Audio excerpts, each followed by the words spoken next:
काही देणं घेणंच नाही, मी फक्त ट्रस्टवर होते.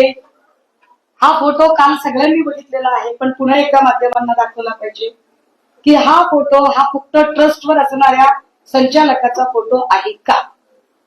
या फोटोवरून आम्ही त्यांचे आपली अनामिका कापणे, आता हे अनामिका कापणे हे काय प्रकरण आहे हे मला माहित नव्हतं.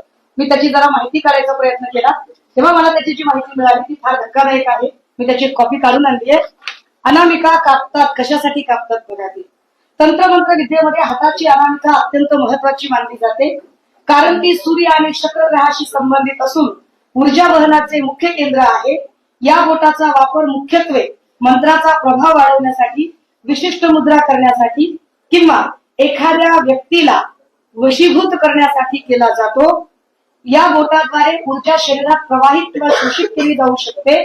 कशी तर परत तंत्रमंत्र विद्येच्या लोकांनी सांगितलंय की हे बोट सूर्य म्हणजे यश आणि शुक्र म्हणजे आकर्षण यांच्याशी जोडलेले आहे, ज्यामुळे मंत्रोच्चाराद्वारे एखाद्याला आकर्षित करणे आणि यश प्राप्त करणे असा या तंत्रमंत्र विद्येचा अर्थ आहे.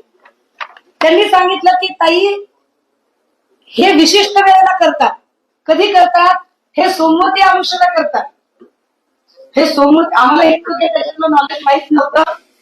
आणि मग एक फोटो एका माऊलीने पाठवला, याचा स्क्रीनशॉट बघा, याच्यात तारीख आहे खाली 12 सप्टेंबर 2024. फोटो जर नीट, मी आपल्या सगळ्यांना याची सॉफ्ट कॉपी देईन. इथे एक मोठं बँडेज दिसतंय, चाकणकरांच्या अनामिकेला एक मोठं बँडेज आहे. मी याच्या अलीकडचा पण एक फोटो आहे 9 सप्टेंबरचा. 9 सप्टेंबरला त्या एका कार्यक्रमात बोलताना दिसतात आणि या सगळ्यांच्या तारखा आहे. हे बघा, इथे सुद्धा बँडेज आहे. हा 9 सप्टेंबरचा फोटो आहे, हा 12 सप्टेंबरचा फोटो आहे. मला कळेना की हा सप्टेंबरचा दिवस कसा आहे. आणि मग हे सगळं शोधल्यानंतर लक्षात आलं की 2 सप्टेंबर 2024 ला सोमवती अमावस्या होती. ज्या बाईंना महिला आयोगाच्या अध्यक्षपदी बसवलेलं आहे त्या बाई 2 सप्टेंबर 2024 ला सोमवती अमावस्येच्या दिवशी स्वतःची अनामिका कापून अशा पद्धतीची तंत्रमंत्र विद्या करतात असं पीडित महिला सांगतात.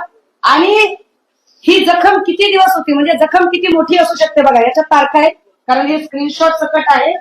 याच्यातल्या जर तारखा बघितल्या तर साधारणतः 20 डिसेंबरचा पुन्हा फोटो आहे. मग जखम छोटी छोटी झाली. हे बघा, इथे बँडेज आहे,